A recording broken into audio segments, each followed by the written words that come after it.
একদা ছিল এক ডাকাত সর্দার ও ভয়ানক দস্যু, যিনি ধনীদের কাছ থেকে টাকা পয়সা ও ধন সম্পত্তি ডাকাতি করে গরিবদের বিলিয়ে দিতেন। ইতিহাসে তার নাম খেলারাম দাতা।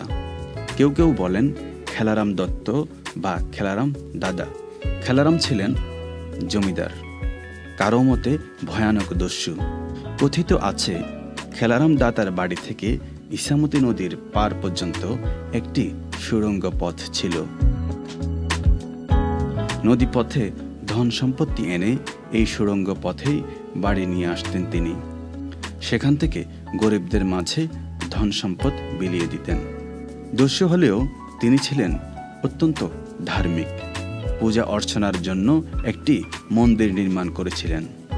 মন্দিরটি খেলারাম দাতার বিগ্রহ মন্দির বা আন্দারকোঠা বিগ্রহ মন্দির নামে পরিচিত।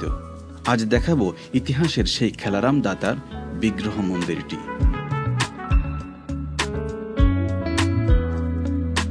রাজধানীর পাশে নবাবগঞ্জ উপজেলার কলাকোপা গ্রাম।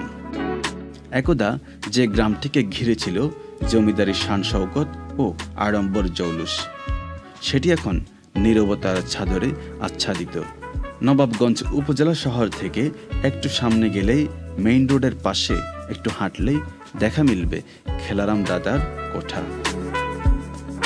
এর প্রতিষ্ঠা সম্পর্কে সঠিক কোনো তথ্য পাওয়া না গেলেও এলাকায় নানান কথা প্রচলিত। নির্মাণ শৈলী দেখে প্রত্নতত্ত্ববিদদের ধারণা স্থাপনাটি 19 শতকের শেষ দিকে অথবা 20 শতকের শুরুর দিকে নির্মিত। ইটের গাঁথুনি, নকশা তথা নির্মাণ শৈলীতে প্রমাণ মিলে বঙ্গীয় ও গৌড়ীয় রীতির প্রতিফলন। পুরো মন্দিরটি 8 কক্ষ বিশিষ্ট একটি 3তলা ভবন ছিল। এর নিচে অনেকগুলো কক্ষ ছিল। স্থানীয়দের মতে অনেক বছর আগে এক রাতে বিগ্রহটির নিচতলা মাটিতে তলিয়ে যায়। স্থানীয়দের বিশ্বাস এখানেই লুকিয়ে আছে গায়েবে শক্তি, লোহার শিকল সহ বিভিন্ন প্রকারের সাপ বিচ্ছু, যারা খেলারাম দাতার হয়ে মন্দিরটি পাহারা দিয়ে রাখে। সাপের অভাব নেই, এই যে সাপ তো দিনের বেলা বহুত রাত্রিবেলা ঘুরে কখনো আছে। আর এনে যদি কোনো সাপ ওরা আহে, সাপ ওরা যে মাটি টেস্ট করলে সাপ ওরা এই জায়গায় সাপ ধরুন, আর এই জায়গায় যে মালিক আছে এই মালিকের কাছে সাপ জানতে। কিংবদন্তি অনুসারে খেলারাম দাতা ছিলেন তৎকালীন সময়ের এই অঞ্চলের বিখ্যাত ডাকাত সর্দার। তিনি ইছামতি নদীতে ডাকাত পরিচালনা করতেন। জনশ্রুতি অনুসারে ভবনের নিচতলায় ছিল একটি সুড়ঙ্গ। ডাকাতির ধন সম্পদ তিনি ইছামতি নদী থেকে সুড়ঙ্গ পথে তার বাড়িতে নিয়ে রাখতেন ও পরবর্তীতে সেগুলো গরিবদের মাঝে দান করতেন। আবার কোনো বিপদ হলে এই পথেই তিনি পালিয়ে যেতেন নৌকায়। নিচতলার ঘরগুলো ছিল খেলারামের ধন সম্পদ লুকিয়ে রাখার গুদাম। খেলারাম কোঠার পশ্চিম পাশে বর্গাকার আকৃতির একটি বিশাল পুকুর রয়েছে।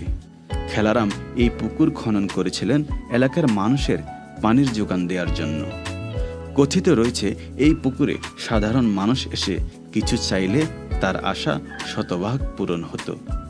স্থানীয়দের মতে খেলারাম যতই ডাকাতে সর্দার থাকুক না কেন, তিনি ছিলেন ভীষণ রকমের মায়ের ভক্ত।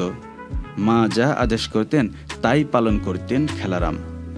এক দুপুরে খেলারামের মা পুকুরটিতে গোসল করতে নেমে ডুবে যান। অনেকক্ষণ মাকে না পেয়ে খেলারাম মা মা বলে চিৎকার করতে থাকেন।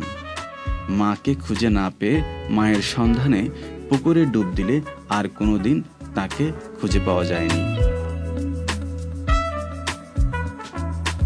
শাহাদাত হোসেন তৌহিদ, চ্যানেল আই অনলাইন।